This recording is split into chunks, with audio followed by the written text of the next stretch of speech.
Ви слухаєте Радіо Лада, радіо подкарпатських русинов.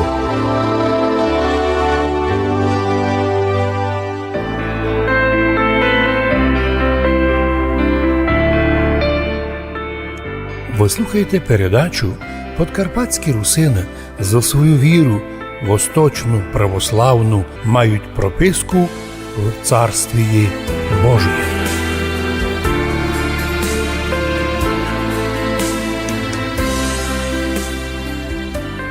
Божа Мати, ми святкуємо Різдво Твоє, ми видимо святость зачаття Твоєго, святость Рождества Твоєго, святость народження Христа Ісуса от Духа Святого, святость Твоєї поведінки в майбутньому. І церква співає ще одну пісню сьогодні, яку би нам треба пам'ятати дословно. Не може бути мати діва, вже родила дитинку. Чуждо матерям дєвство і странно дівчатам дітонародження. І одно й друге дивно странно. І пісня співається, у сьогоднішній службі співалася. На тобі, Богородице, і одно, і друге зреалізувалося, звершилося. Чужде матерям дєвство, і странно дівам діторождення. На тобі, Богородице, обоя устроїшся, тім тим вся племена земна непрестанно тебе величаю.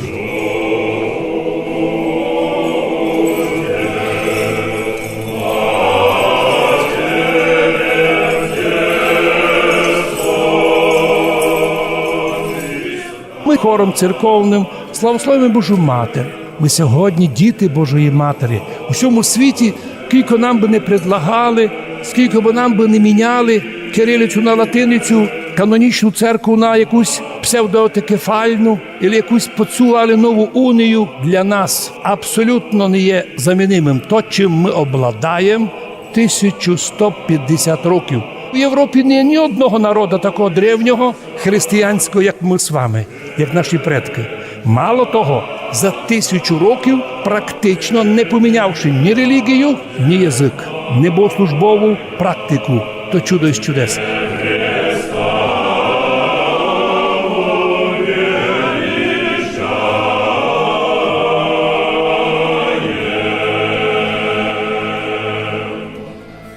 Да, частинку наших людей видять, що католичество приймають силу, під палку загнали в унію. Но і вони попросили, щоб від них не брали восточний обряд. Звісно, прийшли времена. Сьогодні 21 вік. Ми собі думали, що чим далі, чоловічество стає більш розвитоє, культурне, більш грамотне, більш демократичне, а нічого подобного. Дикарство атеїзму, безбожія, дикарство гонітелів православної церкви не міняється за сотні років. І сьогодні полчища гонителів православної віри готові нападати на церкви. Вони будуть застріляти дідові, діду, ви не так се молите, пойте сюди. Знаємо і не боїмося. Тому що, якщо Бог попустить нам потерпіти, ми під покровом Божої Матері і під защитою благодаті Святого Духа.